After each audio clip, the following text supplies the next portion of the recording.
Bonjour à tous. Depuis quelques temps, j'ai un souci sur ma BMW 1200 RT de 2007. La jauge à carburant indique une réserve tout le temps, alors que j'ai effectivement le plein d'essence dans le réservoir. Donc il va falloir remplacer le capteur de jauge à carburant, qui ressemble à ça en fait, qui descend donc dans le réservoir. Alors pour ce faire, il faut démonter le flanc de carénage côté gauche et vider le réservoir, vidanger le réservoir également, puisque vous avez il va falloir accéder à la pompe à carburant qui se trouve légèrement en contrebas du remplissage du réservoir à carburant. Donc si vous avez le plein, effectivement, enfin, dans tous les cas, je vous conseille de vidanger votre réservoir.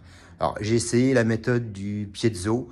Alors ça, je pense que vous les verrez, vous pouvez le voir sur différentes vidéos YouTube. Ça fonctionne, oui, ça fonctionne, mais ça fonctionne vraiment pas très longtemps, puisque j'ai dû faire un plein et derrière ça remerdait quoi. Donc il faut dans tous les cas changer le capteur de jauge à carburant. Alors après, il y a plusieurs écoles, hein. C'est quand même quelque chose qui vaut pas loin de 200 euros. Euh, Vous pouvez bien entendu rouler au trip, hein, ça là-dessus, avec votre kilométrage. On fait en gros, avec un plein sur une BM 350 km, bah, vous savez que quand vous arrivez à 300 km, il faut refaire le plein. Maintenant, ce qui est dérangeant, et comme vous pouvez le voir ici, c'est que vous avez sans arrêt le témoin qui clignote et puis l'indication de réserve de carburant. Donc je vais démonter le flanc de carénage et puis je vous dis bah, à tout de suite. Donc voilà, flanc de carénage démonté. Donc il va falloir. Alors j'ai déjà débridé la fixation de la pompe. Alors bon, j'ai pas d'outil exprès, donc je l'ai fait au chasse-goupille et au marteau. Voilà, il suffit juste après de le dévisser. Donc bien entendu, il faut enlever les cosses, les connectiques de la pompe et de la jauge à carburant. Alors ça, je l'ai remplacé il n'y a pas très longtemps, puisque à la base c'est en plastique, et puis le plastique doit vieillir, je pense, avec les vibrations, et du coup j'avais une fuite d'essence. En fait, le raccord était cassé. Donc déjà on va appuyer sur celui-là. Voilà.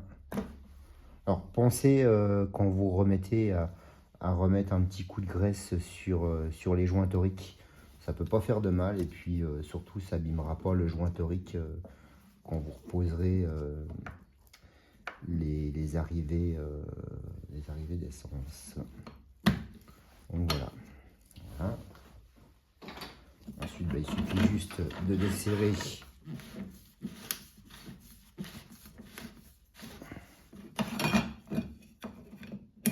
voilà. Alors là par contre, c'est un petit tournevis. Attention, parce qu'il y a un joint derrière à ne pas abîmer. Voilà.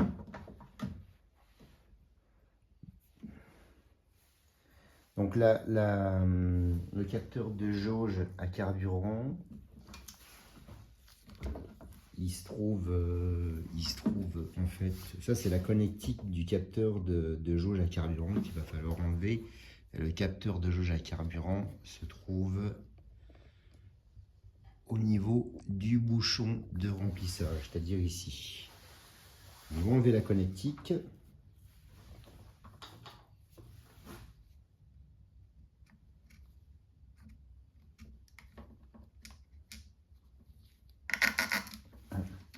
C'est un peu dur parce que, comprenez bien, la connectique elle baigne dans l'essence.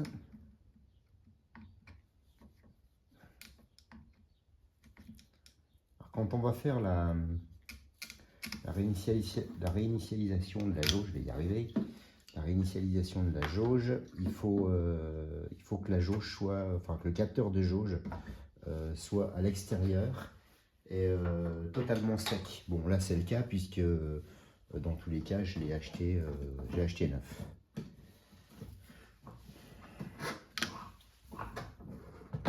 Voilà, il suffit de sortir forcez pas. Hein, Voilà.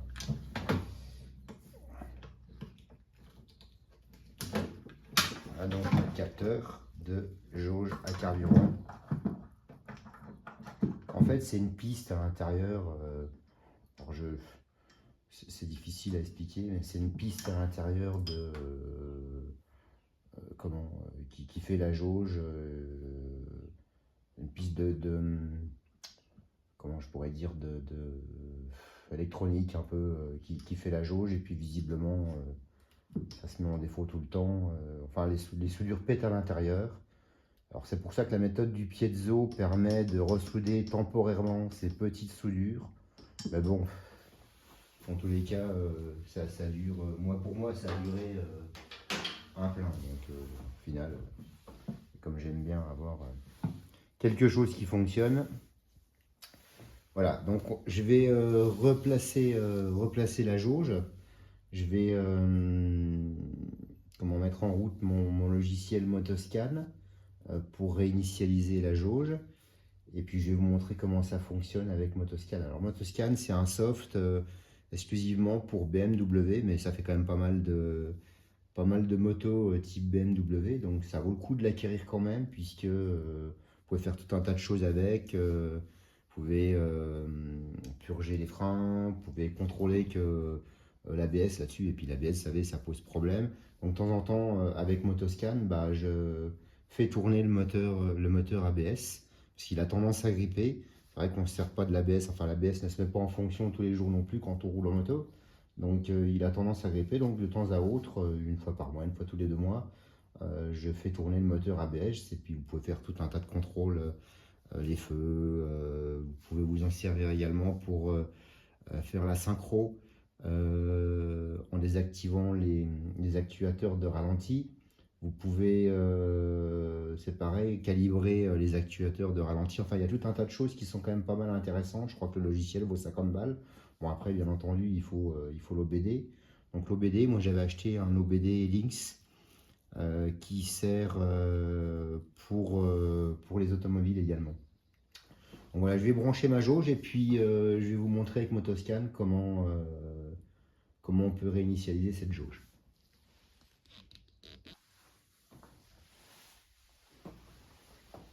Donc la jauge est branchée, comme je vous l'ai dit, à l'extérieur. N'oubliez bien entendu pas de rebrancher la connectique de la pompe avant.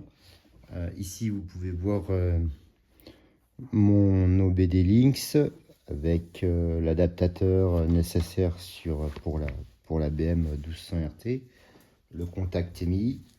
Donc, je vais aller mettre en route Motoscan. Voilà, on est ici. Moi, j'ai créé un raccourci sur ma moto, mais je vais vous montrer. Donc R série, moi en l'occurrence c'est une K26, donc je vais chercher ici la K26.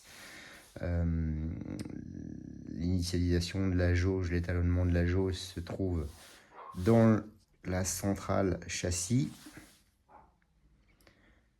Donc il retrouve bien l'interface OBD Lynx LX. On va... Voilà, il faut que je recommence, voilà, c'est connecté. Nous allons dans les fonctions maintenance, fuel strip calibration. Donc il signale quand même au niveau de l'initialisation, je vais y arriver, j'ai vraiment du mal, qu'elle doit se faire à une température de plus ou moins 20 degrés. Allez, hop, c'est parti. Donc elle est à peu près pour 4 minutes. Hein.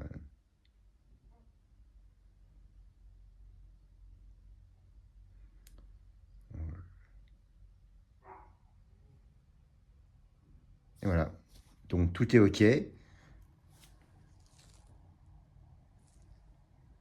Alors je vais vous montrer ensuite comment positionner le capteur dans le réservoir, parce que je pense qu'il y a une position spécifique.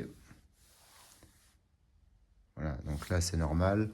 Au niveau du tableau de bord, comme j'ai vidé mon réservoir, enfin comme la jauge est déjà à l'extérieur, bien entendu, n'indique pas de niveau de carburant.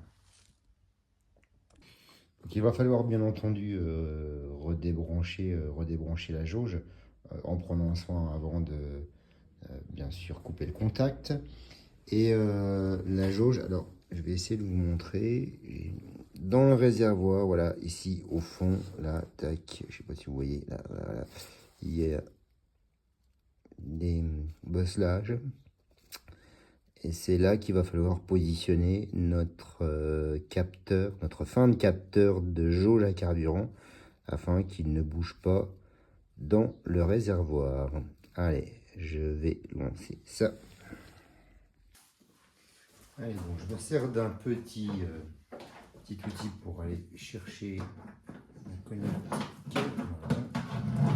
Il faut rentrer le pli jauge ici.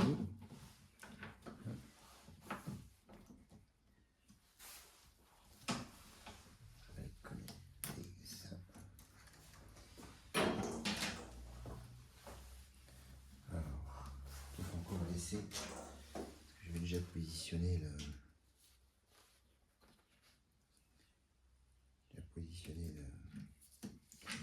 capteur avant de faire quoi que ce soit. Non.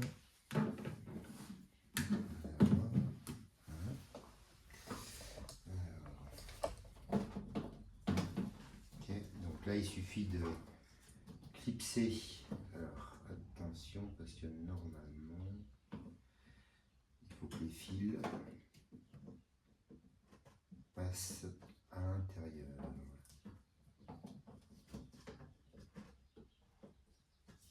Passer les fils à l'intérieur comme ça.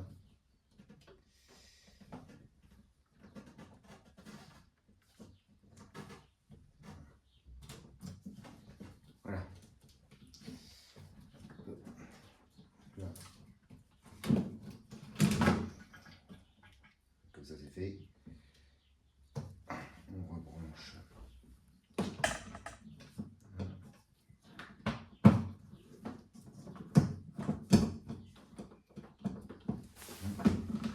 Je vais donc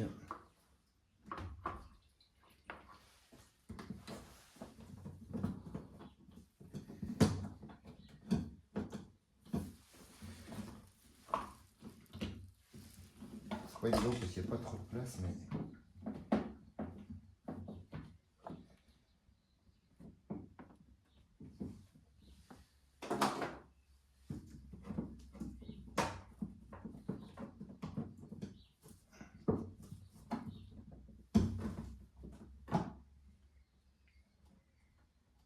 les mains dans les sens, hein, c'est sûr que c'est pas top, mais après je vous dis qu'il faut bien vider le réservoir. Voilà, moi je suis bien, je sens que ma jauge est positionnée bien dans le petit bosselage que je vous ai indiqué tout à l'heure.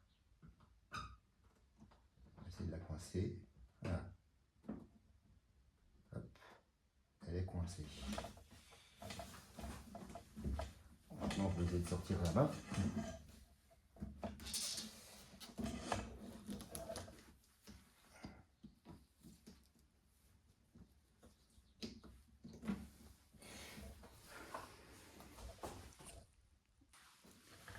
On va rebrancher notre jauge, enfin notre capteur.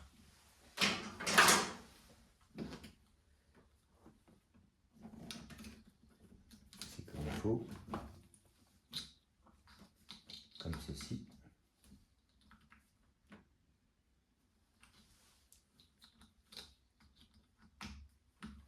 Hop.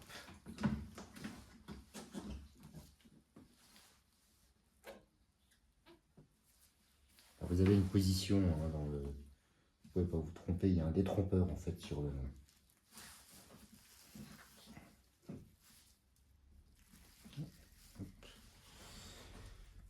Je renlève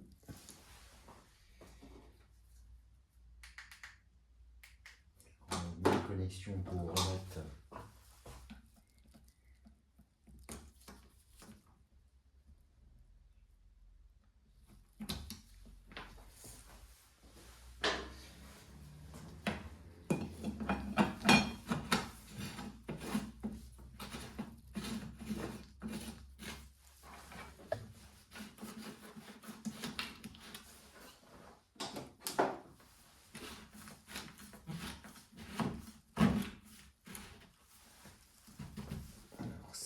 prêt.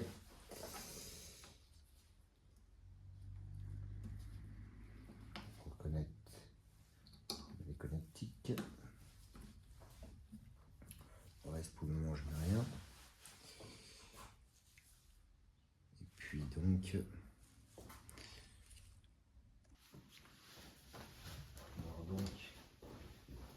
il me restait un peu d'essence dedans. Je fais le check. C'est normal.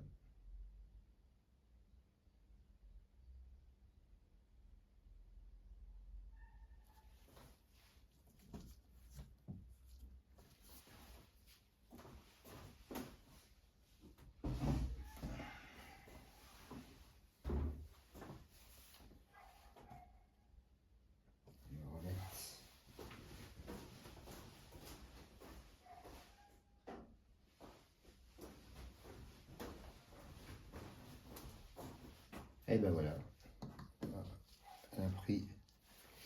On va tester en remettant 5 litres d'essence.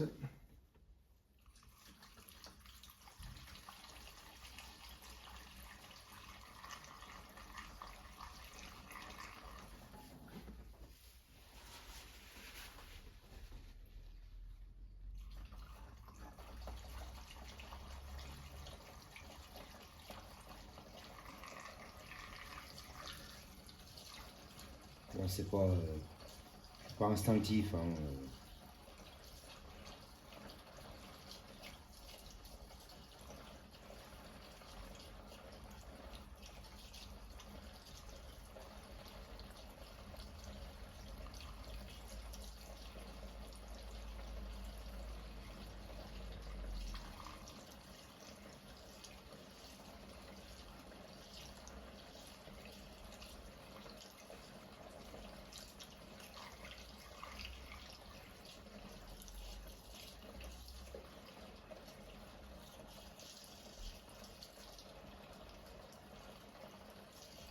On voit qu'elle remonte un peu. Donc, tout a l'air d'être ok.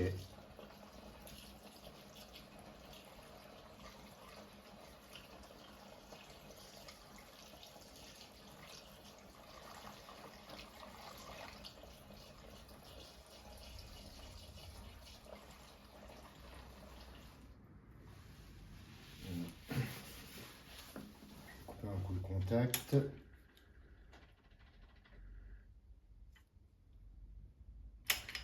On va remettre, voir si ça a bougé un peu.